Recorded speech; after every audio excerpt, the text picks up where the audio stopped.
8h48 sur Direct Marché, c'est l'heure de l'interview du jour et j'ai le plaisir de recevoir Nathalie Janson. Nathalie, bonjour. Bonjour. Vous êtes économiste et vous enseignez donc l'économie à la Neoma Business School, qui est donc la réunion des subdeco de Rouen et de Reims.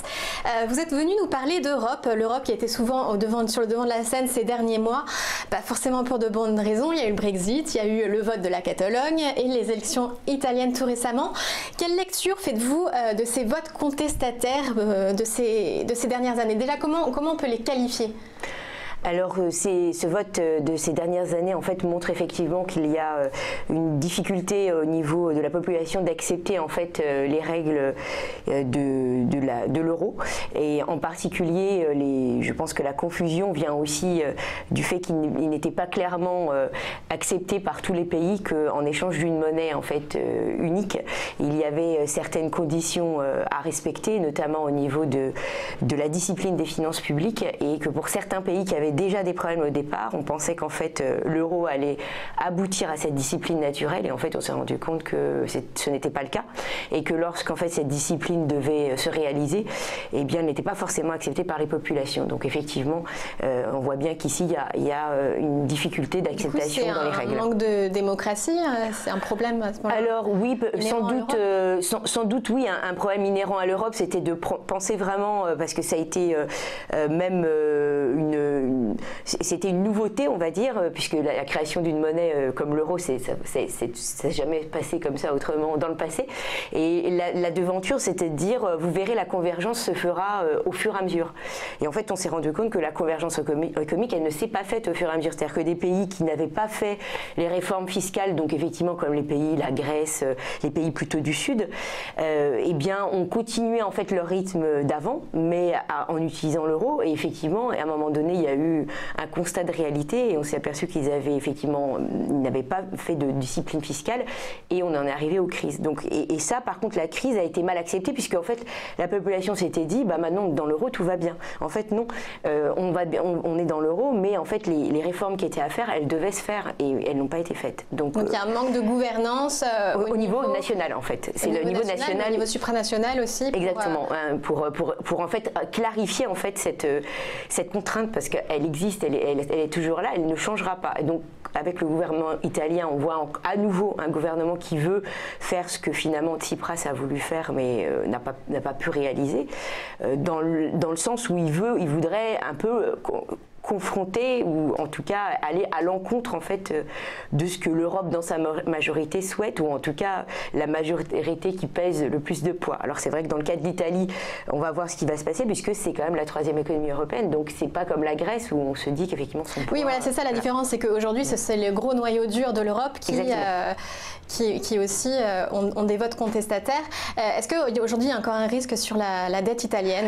Alors le risque sur la dette italienne, pour le moment, on peut pas dire qu'il soit extrêmement élevé, c'est-à-dire qu'il y a eu évidemment là, il y a eu des hausses de taux parce que le marché a pris en compte le fait qu'il y a un risque. Donc c'était en particulier il y a quelques semaines quand on tergiversait pour savoir quel allait être exactement le gouvernement. Mais bon, la politique, pour le moment, on connaît à peu près son contenu. Donc là, il y a eu un réajustement parce que le risque existe, c'est-à-dire que voilà, on a un risque de dépenses publiques, enfin on a une dépense publique qui devrait augmenter. Donc les marchés ont pris acte effectivement en augmentant, enfin en demandant des rendements plus élevés sur la dette italienne, puisque la dette italienne est quand même à 130%. Alors à relativiser par rapport à la Grèce, puisque la dette italienne, ça fait je pense plus de 20 ans qu'elle est au-dessus de qu'elle est autour de 100%, donc c'est pas une grande nouvelle non plus. L'économie à côté se porte quand même relativement bien, mais effectivement, le problème c'est que si le programme de dépenses publiques prévu avec des dépenses et puis des baisses d'impôts, puisque là on voit bien que c'est dans le contexte italien, donc là il y a quand même une prise en compte de la réalité italienne, dans le sens où si on veut rentrer des impôts, il faut baisser son taux moyen, parce que c'est pas en l'augmentant qu'on favorisera les entrées fiscales, on favorisera plutôt l'évasion. Mais néanmoins, il y a une dépense publique qui se fera en premier, enfin le déficit va s'aggraver. Donc après, est-ce que ça va vraiment générer de la croissance qui va permettre à la dette de ne pas augmenter? Ça, on n'en sait rien. Donc c'est pour ça qu'il y a une augmentation du rendement de la dette et qu'il y a quand même un risque.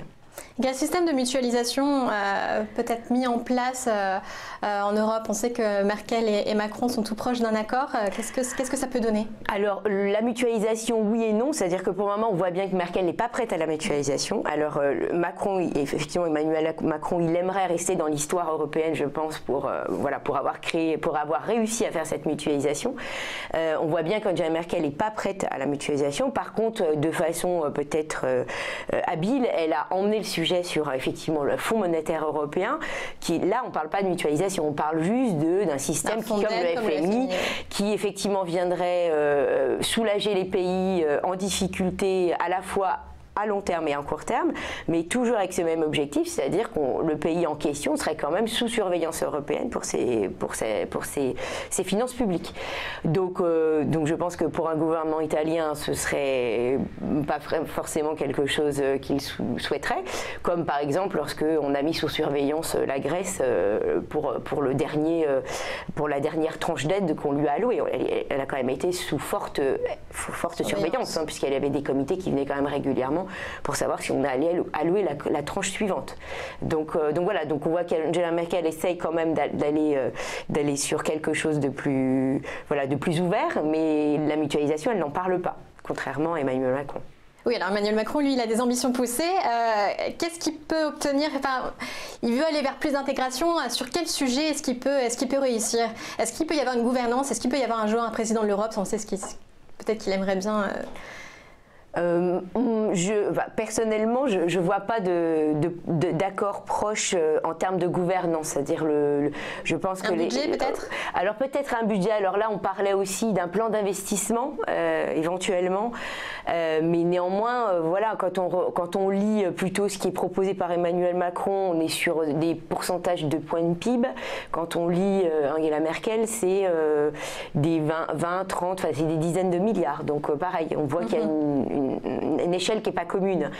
Donc on reste quand même sur des pays du Nord qui eux, ont aucun problème par rapport à leur vision de comment l'union monétaire doit fonctionner, c'est-à-dire qu'elle ne peut fonctionner que s'il y a une convergence dans des politiques fiscales relativement conservatrices et quand même un écart avec le reste des pays plus, on va dire, du Sud, où là on aurait, c'est plus la mutualisation, l'aide qui est... et du coup, il n'y aura pas deux vitesses. Est-ce que c'est possible? Est-ce que c'est probable? Est-ce qu'on débouchera là-dessus s'il y a une nouvelle crise? C'est une probabilité plus élevée qu'avant, je pense, parce que plus on va s'enfoncer, si on devait faire face à une autre crise, il y a quand même de fortes chances qu'on revienne sur ces problèmes essentiels en fait de construction de l'Europe. Et si le fossé s'aggrave, il faudra bien prendre acte du fait que le fossé s'aggrave. Et on voit bien qu'il y a une difficulté dans les populations à accepter en fait les choix qui ne sont pas partagés en fait. On voit qu'il y a des choix pas partagés. Et je pense que pour les populations du Nord, ils n'ont pas de problème à accepter une union monétaire de la sorte, alors que les pays du Sud ont plus de mal. Et une harmonisation des politiques fiscales, est-ce que c'est alors peut-être qu'une harmonisation serait plus facile sans être trop contraignant, peut-être effectivement, est-ce qu'on pourrait donner en fait satisfaction sur les histoires de concurrence fiscale entre les pays avec, on va dire, sans aller très loin, mais au moins pour avoir l'impression qu'on a fait des pas en avant. Pourquoi pas effectivement aller sur des taux d'imposition sur les sociétés qui soient relativement communs. Comme aujourd'hui ils sont convergents, je pense que sans trop forcer, on pourrait arriver sur un compromis. Moi, je vois plus difficilement effectivement le vote d'un budget, d'un ministre des Finances par exemple. Voilà, personnellement, je pense que ça pourrait être possible si effectivement on envisage une Europe à deux vitesses. Je pense que là, Angela Merkel signerait beaucoup plus rapidement. Et du côté de la politique monétaire, la semaine dernière a été chargée. Mario Draghi a annoncé la fin du QE. Est-ce que c'est le bon moment ? Alors, oui, voilà, fidèle à Mario Draghi, effectivement, est-ce que c'est le bon moment? Pour le QE, on se demande toujours s'il y a un bon moment. On voit bien que là, on sait bien que l'Europe se portait mieux économiquement, donc c'est vrai que par rapport à l'objectif du QE, on se dit qu'il n'y avait plus de sens à l'avoir, et après on a quand même des risques de liquidité trop importantes qui sont quand même des risques soulignés depuis très longtemps. Donc il était effectivement temps peut-être de donner un calendrier. Bon, maintenant le calendrier n'est pas très surprenant puisqu'on s'était donné la fin d'année.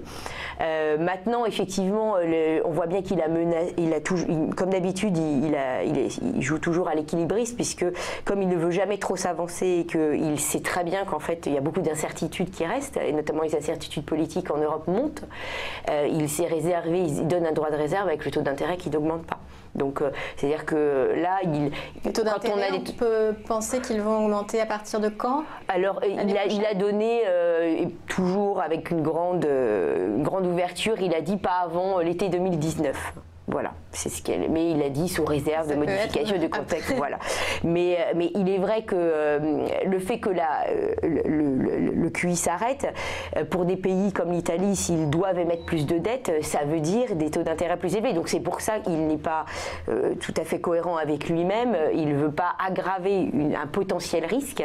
Donc il ne va pas augmenter les taux d'intérêt pour ne pas surcharger cette offre de titres italiens qui de toute façon arrivera sur le marché. Ça montre justement toute l'ambiguïté de l'Europe, c'est que quoi qu'il arrive, il subsistera toujours des risques pays qui seront difficilement gérables et...